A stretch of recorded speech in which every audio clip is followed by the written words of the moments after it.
les origines de Yannick Noah ont une importance toute particulière pour lui. En effet, celles-ci sont chargées d'histoire. Et le chanteur français, ancien tennisman professionnel et régulièrement nommé personnalité préférée des Français, n'hésite d'ailleurs pas à emmener ses 5 enfants au Cameroun pour profiter de la nature. Désormais il vit là-bas pour assumer son rôle de chef de village. Un statut qu'il a hérité de son grand-père, qui n'est jamais bien loin de lui. Dans l'édition du 16 février 2023 du magazine Gala, l'artiste de 62 ans a ainsi livré une anecdote particulièrement étonnante à ce propos.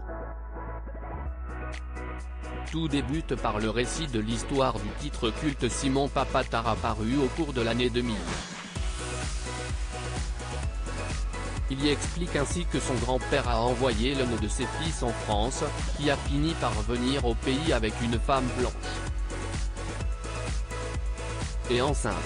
L'accueil réservé à maman n'a pas été très bon. Les choses ont changé quand je suis né. De ce jour-là, maman a été acceptée et moi, le bienvenu. Je serai plus tard la réincarnation de mon grand-père, explique Yannick Noah à ce sujet. Un héritage qu'il avait alors pris quelque peu à la légère. Quand on m'a raconté ça, j'avais 6 ou 8 ans et ça me passait au-dessus de la tête.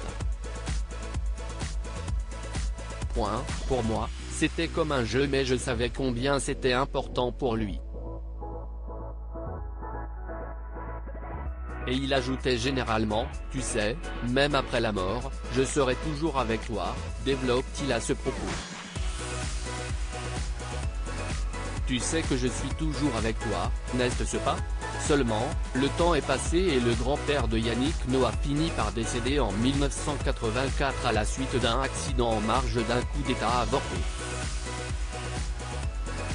Mais la prophétie qu'il a ignorée durant tant d'années va finir par se réaliser. Un matin, à l'aube, je suis réveillé en sursaut. Je me dis, il y a quelqu'un dans la chambre, si est-il sûr.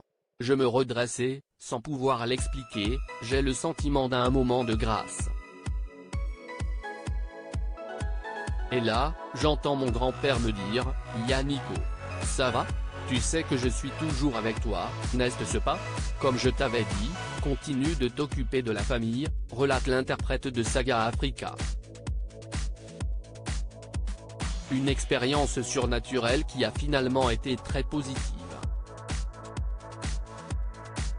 Je crois que ça m'a permis d'être conscient que la reconnaissance, les applaudissements qui comblaient en moi une sorte de manque affectif, un jour, ça s'arrête et ce jour-là, il faut continuer d'avancer, conclut à ce sujet Yannick Noah.